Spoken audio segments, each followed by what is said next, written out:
आकाशवाणी भोपाल से प्रस्तुत हैं प्रादेशिक समाचार।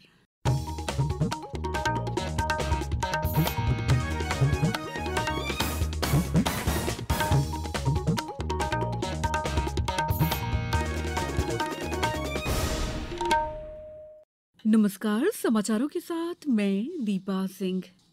सबसे पहले मुख्य समाचार। प्रधानमंत्री ने कहा, डिजिटल क्रांति का लाभ समाज के प्रत्येक वर्ग तक पहुंचना चाहिए। आर्थिक समृद्धि में प्रदेश देश के अग्रणी राज्यों में शामिल। आर्थिक सर्वेक्षण के मुताबिक प्रति व्यक्ति आय में 5.7% की बढ़ोतरी हुई। 47वां सिविल लेखा दिवस कल। विभिन्न कार्यक्रम होंगे और प्रदेश के मौसम में बढ़ी गर्माहट। कई जिलों में पारा 35 डिग्री के पार। अब समाचार विस्तार से।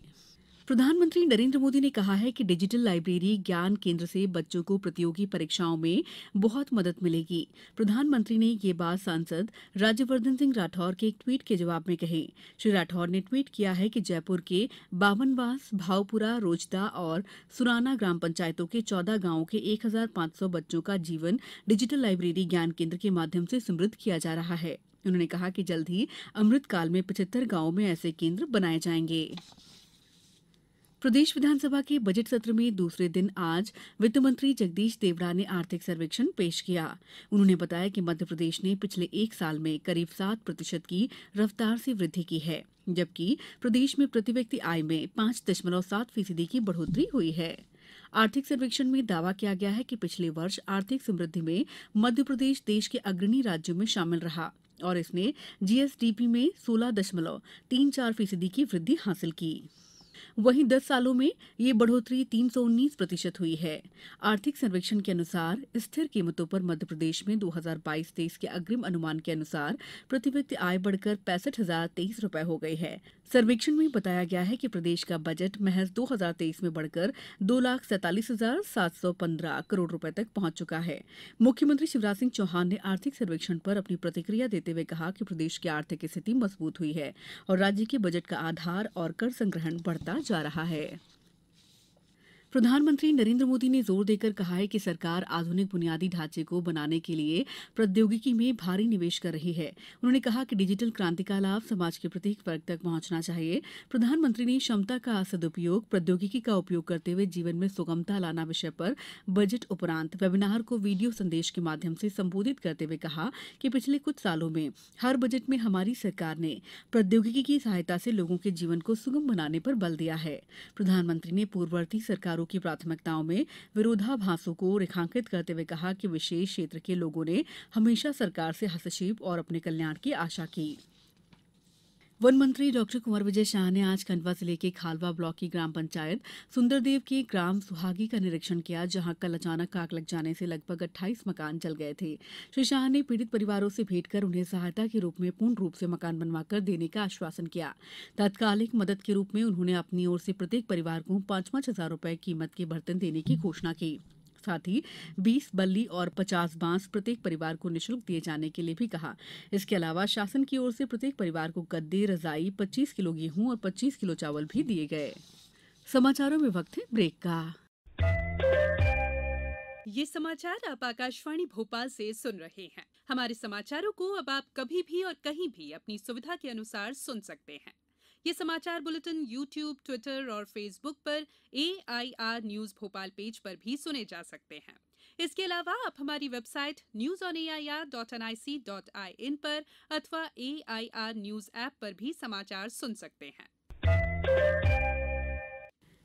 ब्रेक के बाद समाचारों में आपका एक बार फिर स्वागत है। 47वां सिविल लेखा दिवस कल नई दिल्ली में मनाया जाएगा। भारतीय सिविल लेखा सेवा की स्थापना को चिन्हित करने के लिए मनाया जाएगा। केंद्रीय वित्त राज्य मंत्री पंकज चौधरी इस अवसर पर मुख्य अतिथि होंगे। इस कार्यक्रम में वित्त सचिव डॉक्टर टीवी सोमनाथन संबोधित करेंगे। केंद्र सरकार के लेखा संरक्षण को ऑडिट से अलग किए जाने के बाद 1976 में भारतीय सिविल लेखा सेवा की शुरुआत हुई थी। प्रधानमंत्री मातृवंदना योजना में शीर्ष स्थान प्राप्त करने के बाद अब प्रदेश को एक अन्य उपलब्धि हासिल हुई है। मध्य प्रदेश के एमएसएमई विभाग को केंद्र सरकार ने एमएसएमई के विलंबित भुगतानों के निराकरण के लिए MSEFC एक्सीलेंस अवार्ड 2022 प्रदान किया गया है। यह अवार्ड सूक्ष्म, लघु और मध्यम उद्यम फैसिलिटेशन काउंसलिंग को स्ट्रांग रिकवरी प्रोसीजर और प्रकरणों के त्वरित निराकरण के लिए दिया गया है। MSME इकाइयों को 30 करोड़ रुपए से अधिक का विलंबित भुगतान करवाने के एवज में मध्यप्रदेश को यह पुरस्कार मिला है। नर्मदापुरम जिले में होली के त्योहार को लेकर पुलिस अपराधों पर रोकथाम के लिए लगातार अभियान चला रही है। इसी के मद्देनजर इटारसी में स्थानीय पुलिस बाजार ने बाजार क्षेत्र से पैदल मार्च निकाला। पुलिस का ये पैदल मार्च शहर के अन्य जय स्तंभ चौक से शहर के मुख्य बाजार से निकाला गया। वहीं अपराधियों की धर पकड़ के लिए इटारसी में अभियान चलाया जा रहा है। उधर सिवनी मालवा थाना क्षेत्र में भी होली के मद्देनजर पुलिस ने पैदल मार्च निकाला। शहडोल जिले के शासकीय स्कूलों में पढ़ने वाले 1 लाख से अधिक बच्चों को गणवेश वितरण का काम जारी है।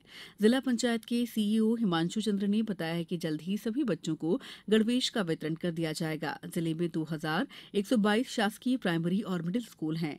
कक्षा 1 से 7वीं तक के 1,14,181 बच्चों को 2-2 सेट गणवेश दिया जाना है। गणवेश पर लगभग 13 करोड़ 70 लाख रुपए खर्च किए जा रहे हैं। अब खबर मौसम की। मार्च का महीना शुरू होने से पहले ही प्रदेश तपने लगा है। फरवरी में आमतौर पर ठंडक रहती है, लेकिन प्रदेश के कई शहरों में दिन का तापमान 37 डिग्री के पार पहुंच गया है, जबकि रात में पारा 20 डिग्री तक रहा। मौसम वैज्ञानिकों का कहना है कि आज भी मौसम गर्म ही रहेगा। भोपाल सागर की रातें गर्म रहेंगी तो मंडला, खंडवा, खरगोन, इंदौर समेत कई शहरों में दिन का तापमान 35 डिग्री के पार पहुंच जाने का अनुमान है।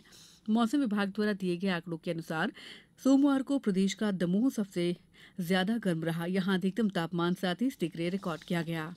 अब कुछ समाचार संक्षेप में। मध्य प्रदेश राज्य हज कमेटी को हज यात्रा के लिए आज तक 5,997 आवेदन मिले हैं। ऑनलाइन आवेदन करने की अंतिम तिथि 10 मार्च है। नर्मदापुरम जिले में समर्थन मूल्य गेहूं खरीदी के लिए रजिस्ट्रेशन की तारीख 5 दिन और बढ़ा दी गई है। कटनी जिले में MP बोर्ड परीक्षाओं के लिए इस साल 97 परीक्षा केंद्र बनाए गए हैं। बैतूल जिले को एनीमिया मुक्त बनाने के लिए एनीमिया मुक्त युवा अभियान चलाया जा रहा है।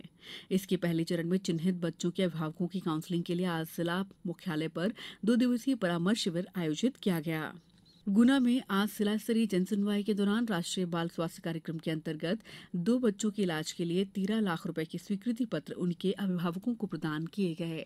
आगर मालवा जिले के ग्राम बीजानगरी प्राथमिक कृषि सहकारी संस्था के प्रबंधक मोहनलाल विश्वकर्मा के ठिकानों पर आज सुबह उज्जैन लोकायुक्त पुलिस ने सर्वे की कार्रवाई शुरू की। प्रारंभिक जांच में प्रबंधक के पास 1.5 करोड़ से अधिक की संपत्ति सामने आई है। कालिदास संस्कृत अकादमी मध्य प्रदेश संस्कृति परिषद उज्जैन के प्रतिष्ठापूर्ण भोज समारोह का आयोजन महाराज भोज फाउंडेशन के सहयोग से 2 और 3 मार्च को धार के महाराजा भोज शासकीय महाविद्यालय धार में आयोजित किया जा रहा है। अंत में मुख्य समाचार एक बार फिर। प्रधानमंत्री ने कहा, डिजिटल क्रांति का लाभ समाज के प्रत्येक वर्ग तक पहुंचना चाहिए। आर्थिक समृद्धि में प्रदेश देश के अग्रणी राज्यों में शामिल। आर्थिक सर्वेक्षण के मुताबिक प्रति व्यक्ति आय में 5.7% की बढ़ोतरी हुई। 47वां सिविल लेखा दिवस कल। विभिन्न कार्यक्रम होंगे और प्रदेश के मौसम में बढ़ी गर्माहट। कई जिलों में पारा 35 डिग्री के पार। इस बुलेटिन में इतना ही। नमस्कार।